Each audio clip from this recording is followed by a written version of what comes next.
گوندی یاڵانپێی هەورامانە یادی میر محمودخانی دزڵی کەسایەتی کوردی ناوچەی هەورامان کرایەوە. خەڵکی ناوچەکە و بنەماڵەی میر محمود یادەکەیان بەڕێوە برد. ئامانج لە یادەکەش باز لە مێژووی شکۆداری ئەو کەسایەتە ناودارەیە کە لە مێژووی کورد بە شۆڕژگێڕ ناوی تۆمارە. سێ صفاتی محمودخانی دزڵی جیاواز لە هەموو سەرکردەکانی دیکە، یەکێکیان ئەم خۆی خەڵکی ڕۆژهەڵات بووە، یارمەتی باشووری داوە، سەر بە تەریقەی نەخشبەندی بووە، یارمەتی قادریەکانی یاوە، ئەم خۆی هەورامی بووە، یارمەتی سۆرانیەکانی داوە. ئەمە ئەو ڕەهەندانن کە دەکرێت لێکۆڵینەوەیەکی ورد لەبارەی ژیانی محمودخانی دزڵیەوە بکرێت کە لە هیچ سەرکردەیەکی دیکەی کووردا بەدی ناکرێت. بەداخەوە حکوومەتی هەرێمی کوردستان دەبوو کارێکی بکردایە ئەم یادەی بکردایەتە لە 1950 لەسەر داوای شێخ محمود میر محمودخانی دزڵی دەتە سلێمانی و شارەکە لە دەستی ئینگلیزەکان ڕزگار دەکات.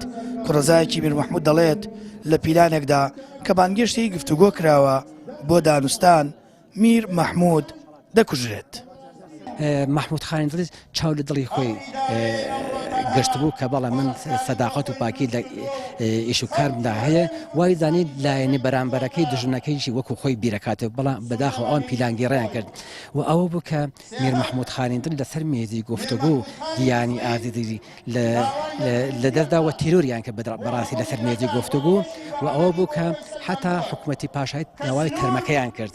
بەڵام شێخ محمودی حەفید کە میر محمودخان وەکو ڕفیقێکی دێرینە، وەکو یارمەتی دەرێکی ڕاستیقینەی بوو، ئیجازە نەدا تەرمەکەی بەرەو ڕۆژهەڵات بڕواتەوە.